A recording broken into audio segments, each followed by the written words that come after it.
I'm suggesting firstly that we start to look at, okay, things look like they're going. Don't wait till they go. You're going to have 50 million cars all on the road, all trying to get out. You don't wait till the balloon goes up. Let's get ourselves to, don't wait for plan B, put plan A together. And that is, okay, let's find an alternative. Let's find somewhere where we would be safe. Now, it's not going to be in the middle of the city, but there are things you can do in the middle of the city. For example, do you have a first aid call? Do you have a first aid ticket? Do you know first aid? You mentioned fire before. Can you light a fire? When was the last time you got out the backyard and lit a fire? No, it's not easy. We can practice these things and we can get these sorts of skills up our sleeve before we have to meet it.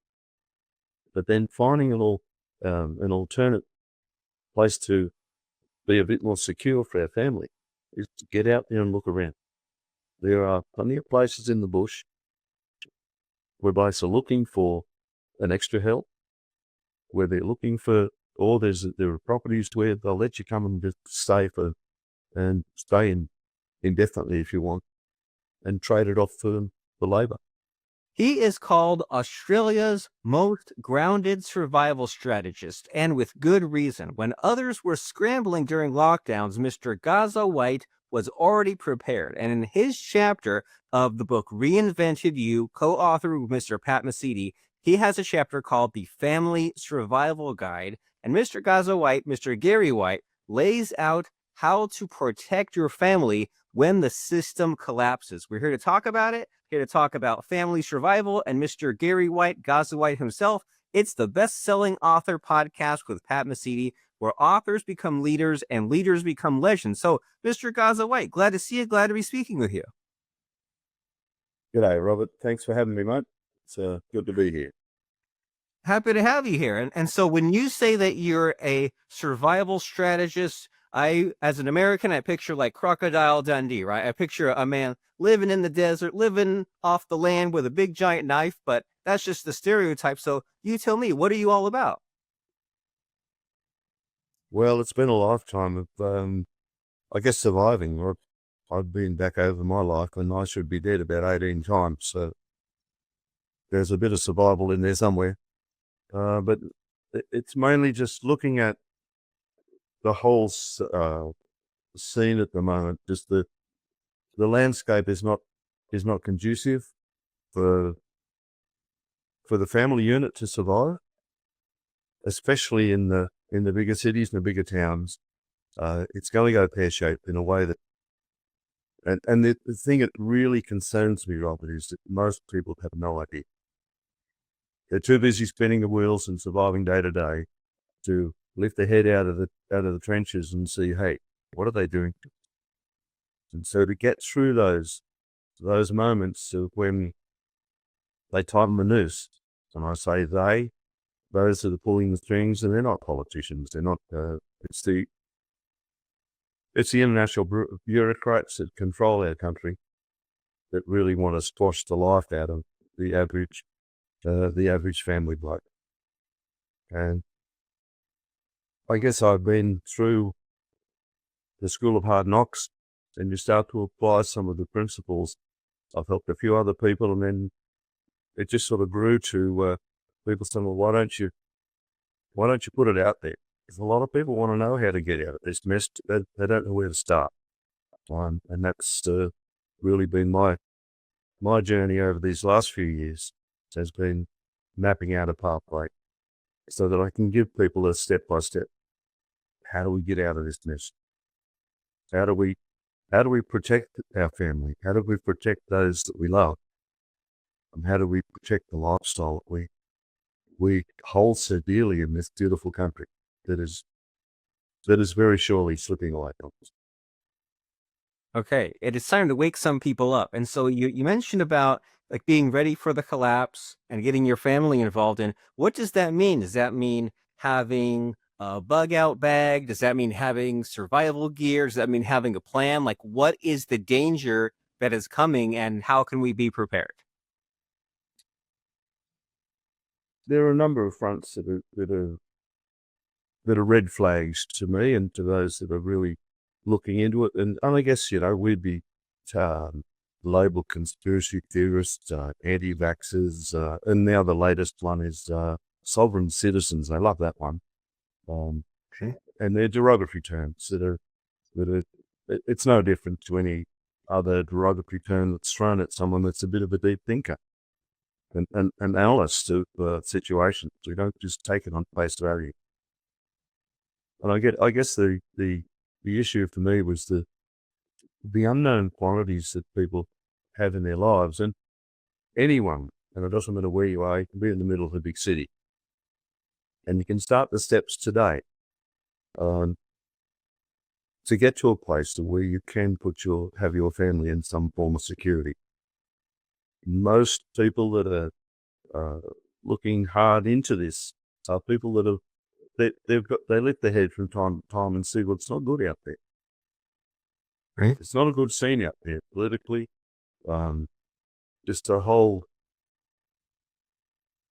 dynamics of the community have disappeared. We're now so busy, and they've got us so busy, and I say the systems have got us so busy we don't have time to lift our head and to really analyse what's around.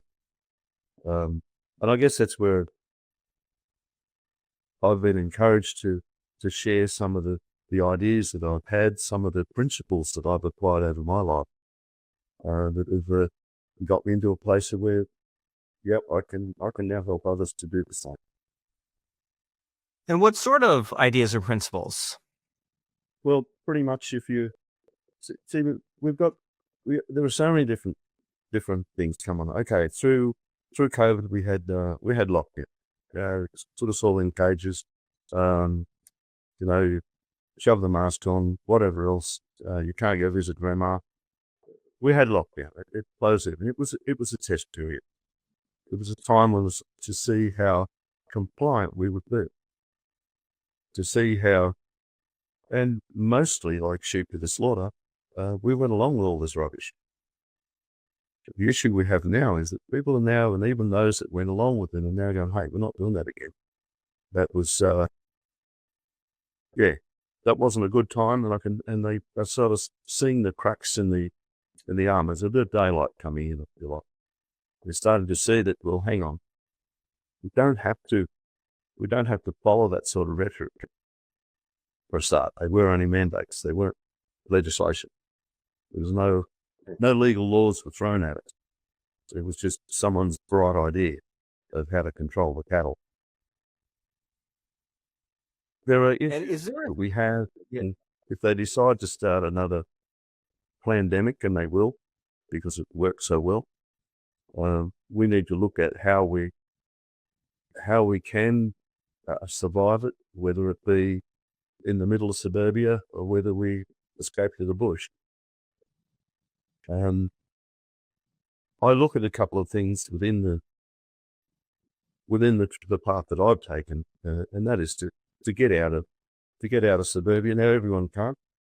Millions of people can't just explode into the bush and go, well, what do we do now? This is pretty much aiming for those that are thinkers, aiming for those that can, I guess, be pioneers, be groundbreakers, and create a system whereby they can survive. And is there a sort of is there like a checklist, or we're talking a lot of generalities, like what are the steps that someone can take? Okay. First is looking at where you're at. We've got to start and begin. Okay, where am I?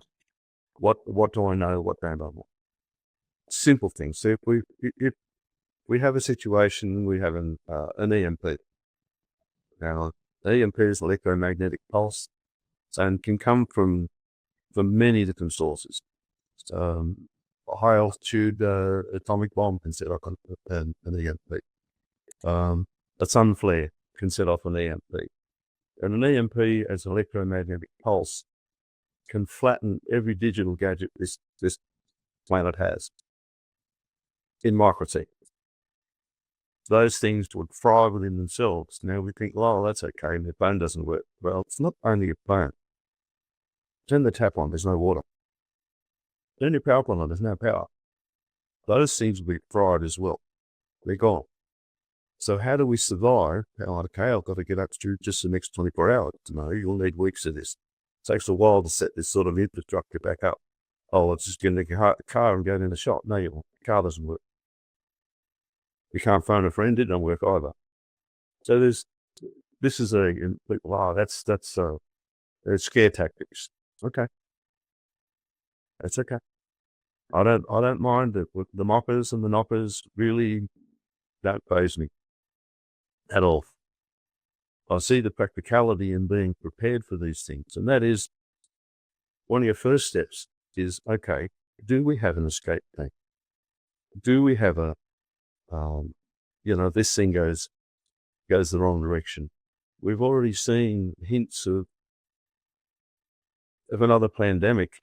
Now, before COVID, I think it was Anthony Fauci made the comment that there would be a pandemic in Trump's period. That was in 2016.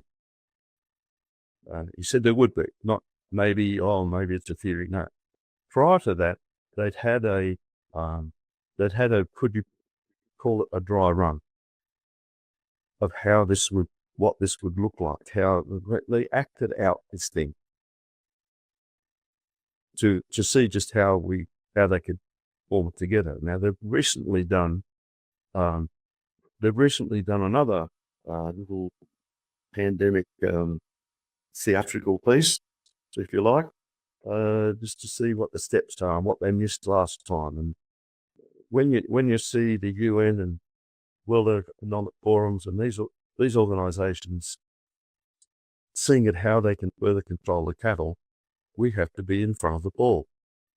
Now, that might mean, well, okay, am I going to survive where I am in the middle of the city? Is it going to happen? Can I survive here? First of all, what water stocks do I have? And a lot of people have no idea how much they need. The average bloke needs about 2.8 litres of water minimum. Forget if you're showering and whatever else. The average lady's about 2.2 litres. Now, if she's pregnant or breastfeeding, you can add another 400 or 500 mils onto that.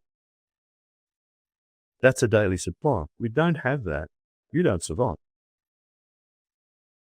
We have a situation where society starts to collapse because of panic, and it will be panic. People will not, there's no food. Oh, what do you mean we're out of milk? Oh, just go down to the supermarket. No, we can't do that. The supermarket's shut. They don't have any fresh milk. Their fridges have all gone out. We got to, and we look at these things and people, you're just an alarmist. No, I'm a realist. Dead set realist. And the reason I looked more deeply into it and analyzed is, okay, why do we have a planned pandemic? They'll do a little scenario to see how the steps and see what they missed last time, see how they plug the holes. Why do we already have things like, we've got FEMA camps set up. What do we want them for? They're like monkeys in a zoo. We're gonna lock people away. What's this for? Now, initially, we were told these would be for immigration problems. Oh, the things are still sitting empty, and we don't have enough houses for Australians now. There would have been money to buy more on for a start.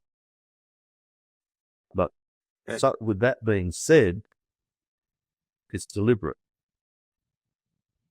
It's deliberate to break down the culture that we have because our culture is too strong. We are a resilient mob. We will find a way. And what I'm suggesting purely is just one way. There'll be dozens of other smarties come along that have gone, well, hang on, I thought I'd do this. Mate, you go for it. If that's going to work for you, you go for it.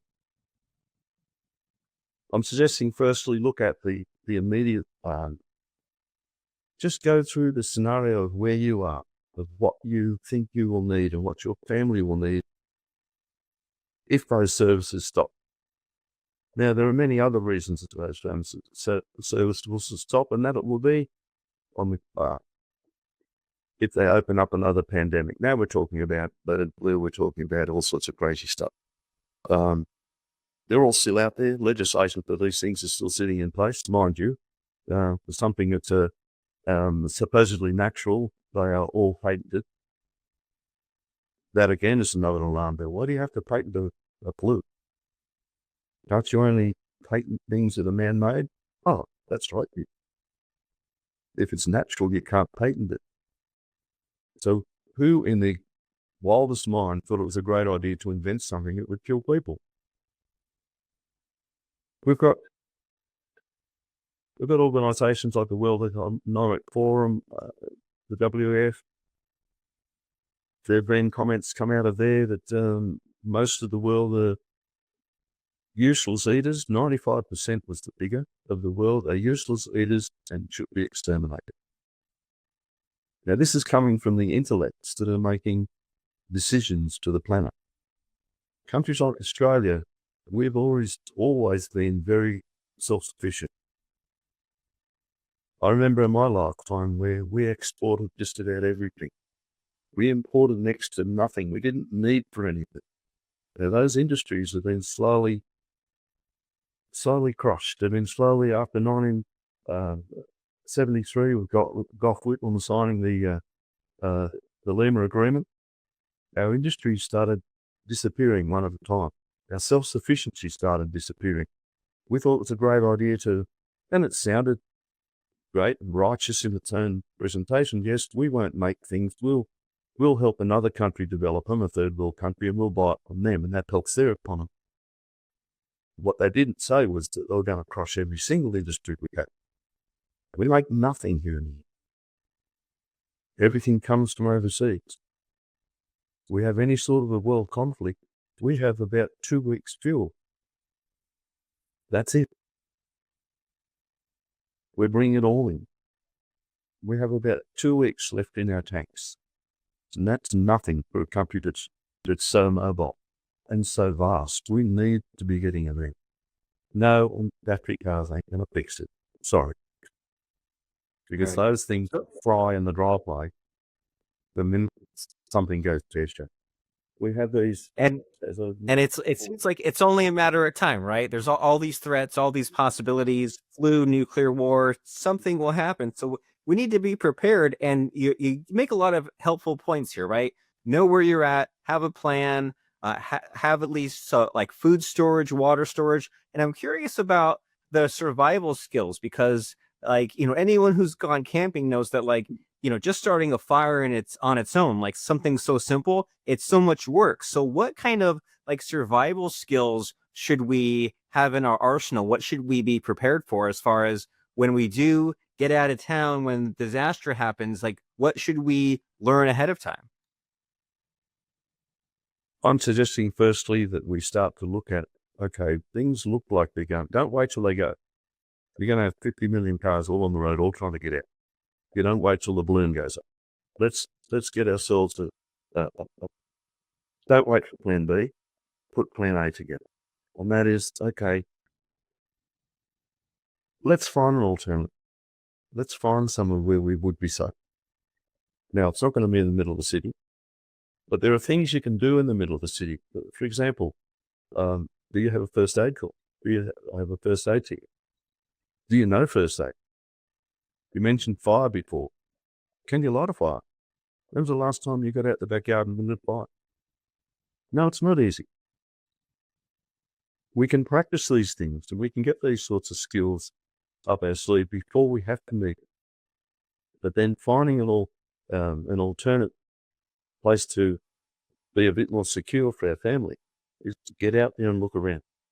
There are plenty of places in the bush where blokes are looking for an extra help, where they're looking for, or there are properties where they'll let you come and just stay indefinitely if you want, and trade it off for labour. A little bit of work here and there. It's not hard. Those places are out there, but you have to go find them. They're not going to pop up on YouTube. They're not going to pop up on Facebook. You have to go look. there'll be a lot of, pardon me, there'll be a lot of blind alleys to start with. So it takes a bit of search and rescue to find it, and to find the right one, simply because most of those people keep their head down. They're not interested in the attention. Go look, find it first before you even have to move your pen. Set yourself a game plan so that you can, okay, if the things look like they're going, we chuck those 2 bags in the car and we're gone. Don't worry about the dog, cat, and the budgie. You're not going to be able to take them where you go anyway. You can try, but most properties, unless the cat's in a box, it's not going anywhere.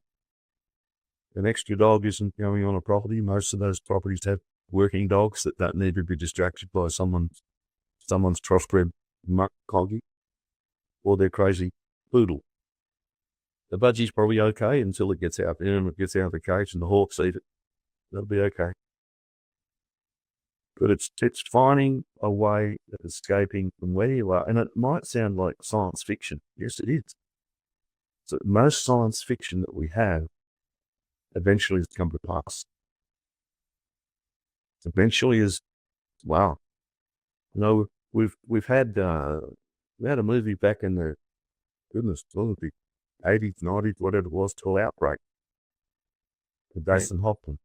Dustin Hoffman. Outbreak was exactly the COVID scenario. You know, they tell us these things before it happened. And if you like to hark back to biblical truth, they are told they can do whatever they like to us, so they have to tell us first. So we need to be prepared, look out for ourselves, have this plan, know this second location, know where we might go in an emergency, and know who we might take with us and who might help us. And so it can be scary and it can be overwhelming if we let it, but it seems like your strategy here is to just be prepared for some of these possible scenarios. That way, if things do happen and we say, hey, I've already thought this through, I already have a plan. And it's been a wonderful conversation speaking with you, Mr. Gazza White. And in our last few minutes of our conversation, I want to make sure that we cover what's important to you. So is there a missing question in our conversation? Is there something that I should be asking you? I just don't know what to ask you. There every day I wake up and think it's just something else I should be doing. So I know where you're coming from. Look, Okay. I think just the main thing we have here is don't be overawed by the journey ahead. It can be an adventure, and it can be something that can be carried out quite simply if it's done in an orderly fashion. To do it in an orderly fashion, it needs to be pre-planned.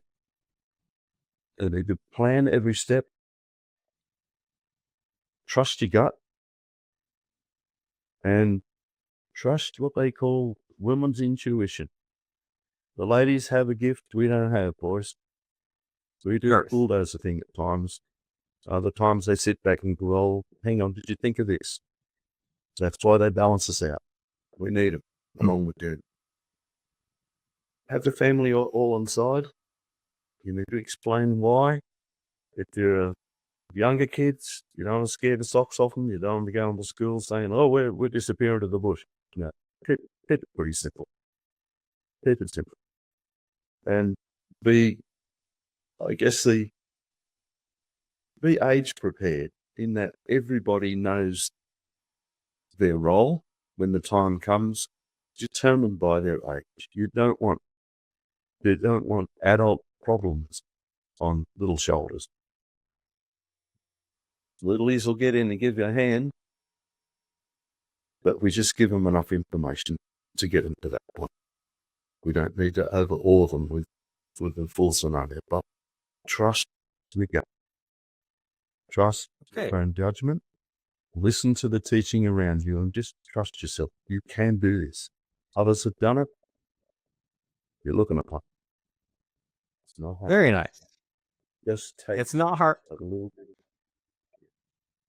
Yeah, just this takes a little bit of thinking, preparation. It seems like the habits, routines are important, right? That you say, well, don't just, it's like cramming for a test versus studying long term, right? Just be thinking about this a little bit every day, every week, and figure out your plan. That way, you don't have to rush. You'll just kind of be like, especially those missing questions, right? Some things that the ladies sometimes remember that us men forget. This way, if you're putting a little bit of mind power into it every week, then you think of all the things that are important.